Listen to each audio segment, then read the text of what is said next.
제가 인스타그램에서 이런 영상을 본 적이 있거든요.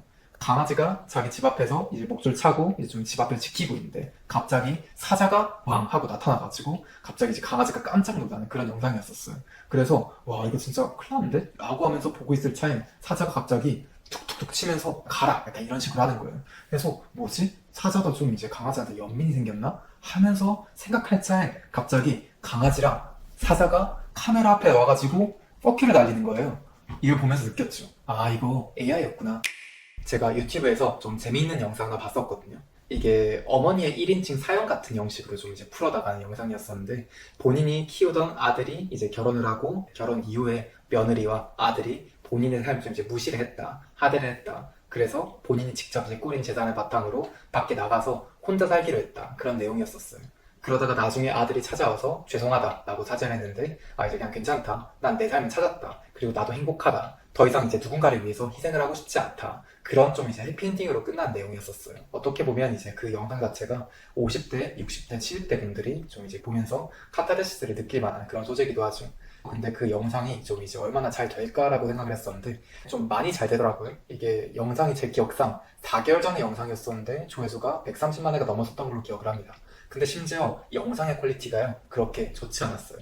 AI 이미지들을 그냥 덕지덕지 붙여가지고 그냥 이제 목소리도 사람 목소리도 아니고 30분 남짓 AI가 직접 읽어주는 목소리 기반으로 해서 AI 이미지를 짜집기 하는 그런 영상들이었었거든요.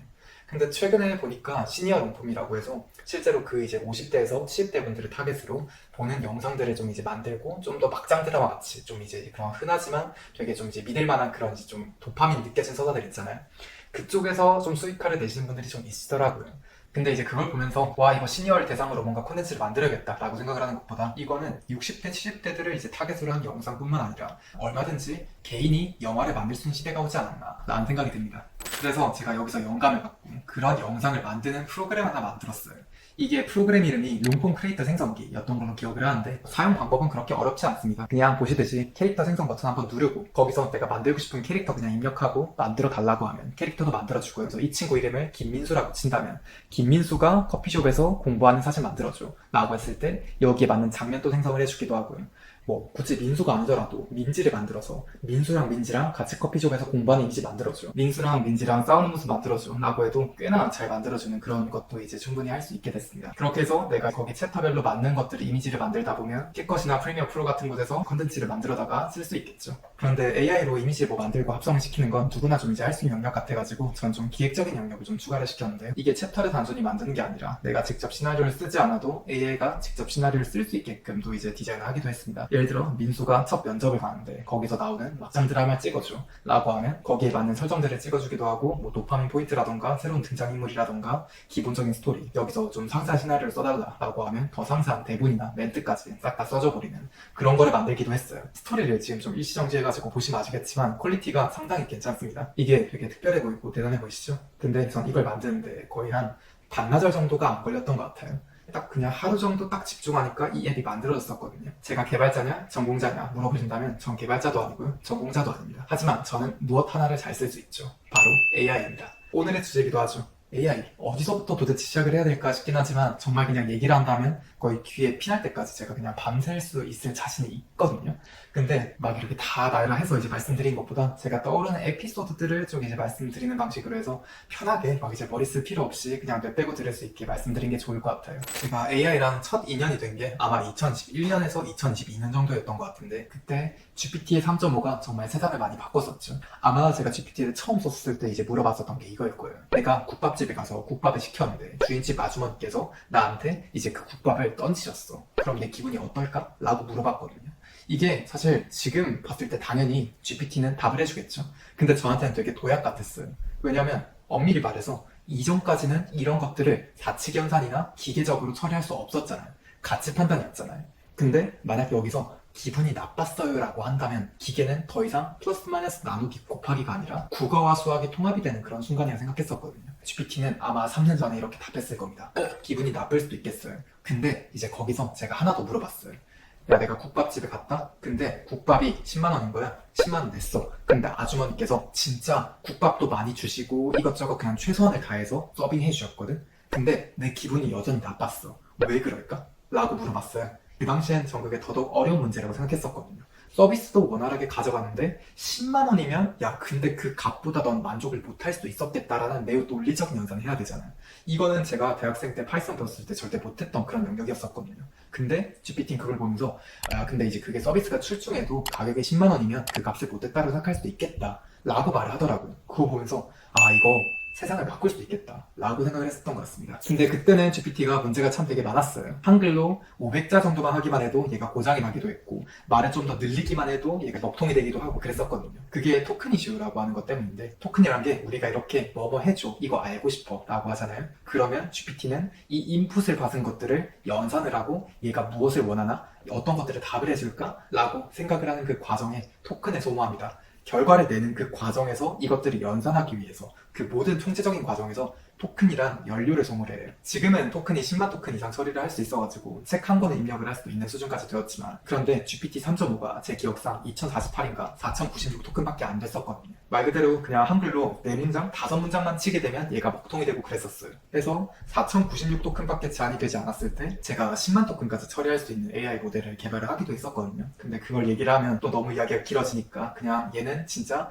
AI를 옛날부터 많이 연구를 했구나 정도로 생각을 하시면 될 것 같고, 그때 제가 그걸 보면서 토큰 처리량이 늘어나면 늘어날수록 세상은 더 많이 변하겠다라고 생각을 했었죠. 약간 번외로 말씀드리는 건데, 한 2020년인가 2019년쯤에 그 자신은 인간을 파멸시킬 것이다 라고 해서 되게 이제 논란이 됐었던 뉴스 있었잖아요. 사실 이 영상을 보시면 그건 그냥 퍼포먼스네? 라고 하는 게 좀 이제 알 수 있긴 해요.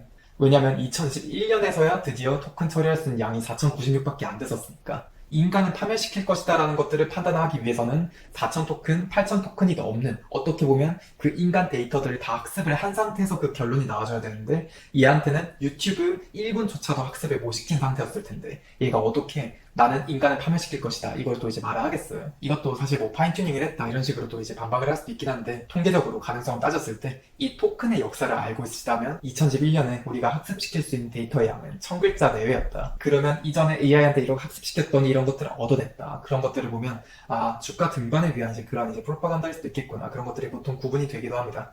이게 아는 만큼 또 이제 보이기도 하는 법이기도 하거든요. 우리 구독자님들도 좀 이제 이런 알아가는 과정에서 또 이제 즐거움 느끼셨으면 좋겠습니다. 막 제 얘기를 들으면서 배워라 이런 얘기는 아니고요. 그냥 이 채널에서 뇌 빼고 들어도 되게 영감을 얻으면서 즐겁게 배우실 수 있는 그 정도 소리가 제일 좋은 것 같아요. 오늘 드리고 싶은 내용은 AI에 대한 철학입니다. AI 시대를 어떻게 받아들이는 게 맞는 걸까? 어떻게 보면 AI가 우리 삶을 대체하는 그런 이제 풍조를 보이고 있잖아요. 사람이 할 수 있는 행위를 AI가 해버리니까 우리 일자리가 사라지는 것이 아닌가? 인간 시대가 끝나고 있는 것이 아닌가? 그런 우려들이 있기도 하죠. 이 기술의 발전에서 우리가 수혜를 받고 있으니까 이 시대를 살아가는 게 즐겁기도 하지만, 한편으로는 내가 인간으로서의 그 존재 가치가 이제 그냥 대체가 될 수도 있지 않을까 하는 우려가 있기도 하죠. 특히 2012년에서 2013년쯤에는 AI 그림을 쓰는 사람들이 업계에서 매장을 당하는 풍속이 좀 있었거든요. 중국에 있는 게임사가 AI를 통해서 막 이제 그림을 그리고 했다가 불매운동이 일어나기도 하고 논란이 되기도 하고 그랬었던 적이 있었던 것 같습니다. 그걸 보면서 딱 그 생각을 했어요.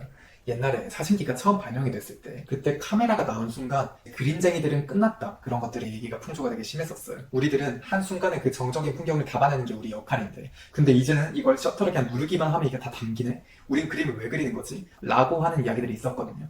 그런데 그 시대에 생겨난 게 인상주의입니다. 단순히 그냥 그림을 그리는 게 아니라, 오늘 내가 본 풍경을 그대로 담는 게 아니라 그 순간에 내가 감명을 받았던 그 느낌을 살려가지고 그림을 그리는 거예요.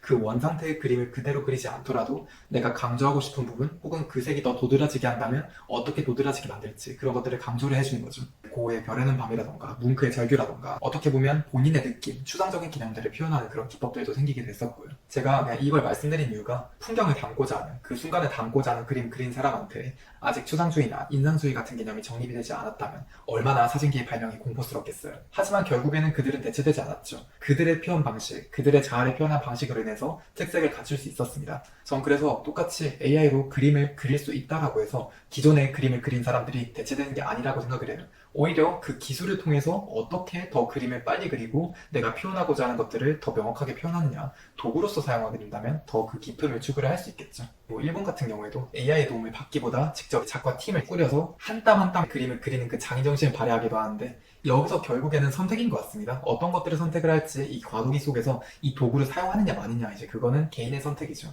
기술의 변화와 기술의 발전에 따라서 AI를 사용을 하는 건 필수 불가결하지만 그럼에도 불구하고 직접 공예처럼 한 땀 한 땀 빚어내는 것도 예술로서 충분히 승화가 될 수 있지 않냐라는 생각이 들어요. 이 얘기를 들으셨을 때 어떤 것이 정답이다라는 생각이 들진 않으시잖아요. 각자만의 시점과 각자만의 생각이 있구나. 저도 딱 그렇게 생각합니다. 하지만 이 AI가 그림이라던가 각 분야에 이제 분명히 지대한 발전과 지대한 영향을 미칠 수 있고 그 과정에 AI 도움을 받았을 때 그 깊이를 더욱더 빠르게 구축을 할 수 있다는 걸 변치한 사실이긴 하죠. 마치 사람들이 처음에 암산을 했을 때 그러다가 주판기가 나왔을 때 이후에 계산기가 나왔을 때 그 과정에서 내가 난 암산이 편한데 암산이 더 빨라 이걸 왜 써? 라고 하지만 사실은 계산기를 쓰면 거기서 세이브된 시간 동안 더 다른 생산적인 걸 할 수 있죠. 더 멋진 공식과 계산들을 만들 수 있을 거 아니에요. 저는 AI는 그런 딱 도구로서의 차원으로 받아들이는 게 지금 건강하다 생각합니다. 그런데 텍스트랑 이미지는 둘째치고 요즘은 영상이죠. 와 근데 영상이 진짜 얘들이 진짜 잘 만듭니다. 제가 인스타그램에서 이런 영상을 본 적이 있거든요.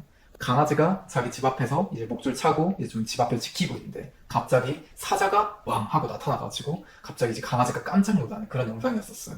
그래서 와 이거 진짜 큰일 났는데? 라고 하면서 보고 있을 차에 사자가 갑자기 툭툭툭 치면서 가라 약간 이런 식으로 하는 거예요. 그래서 뭐지? 사자도 좀 이제 강아지한테 연민이 생겼나? 하면서 생각할 차에 갑자기 강아지랑 사자가 카메라 앞에 와가지고 퍼큐를 날리는 거예요.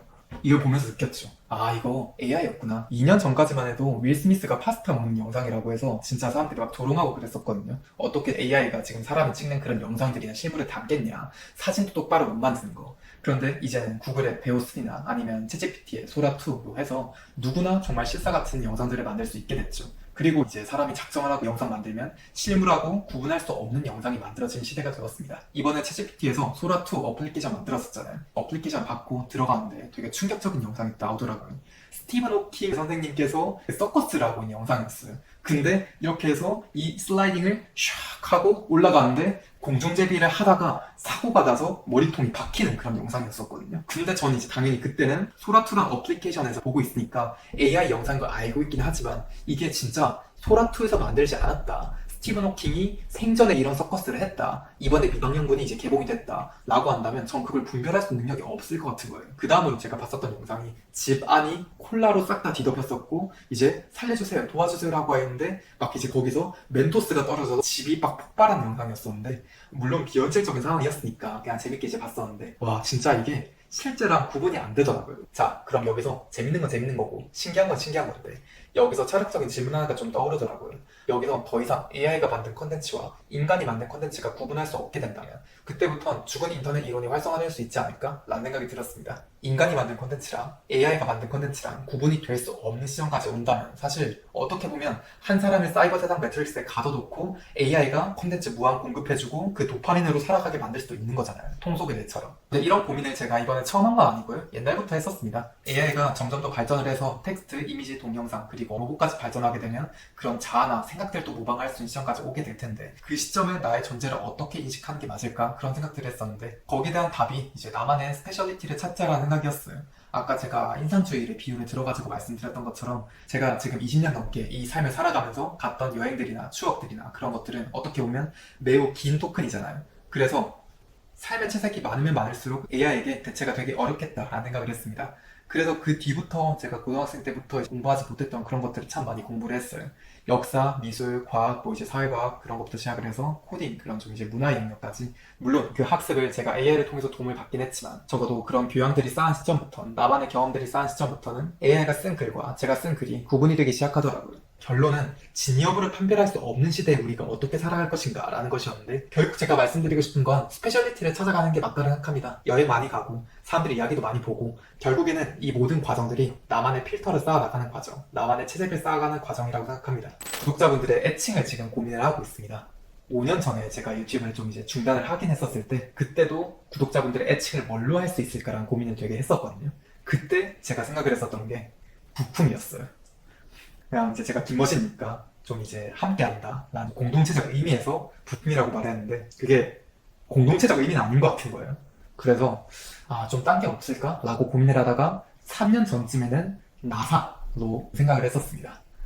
근데 지금 보니까 그게 부품이라는 그 개 내에서 벗어나진 않는 것 같아요. 그래서 지금 시점에 어떤 것을 구독자분들의 애칭으로 하는 게 좋을까라고 생각을 한다면 토큰이 어떨까? 라는 생각이 들거든요. 오늘 주제가 또 이제 AI이기도 하고 토큰이기도 했잖아요. 이게 막 이제 부품이나 나사랑 크게 다를 게 뭐냐라고 좀 이제 말할 수도 있긴 한데, 토큰은 진짜 제가 여러분들이 없으면 제가 존재하지 않는 것처럼 여러분들이 존재하지 않으면 제가 오늘날의 생각들이나 그 가치들이 나오지 않잖아요. 조금 더 마이크로하고 나노한 개념이 아닐까라는 생각이 듭니다. 이거는 좀 스쳐가는 생각이긴 한데 어떨까요? 봤습니다. 토큰 여러분.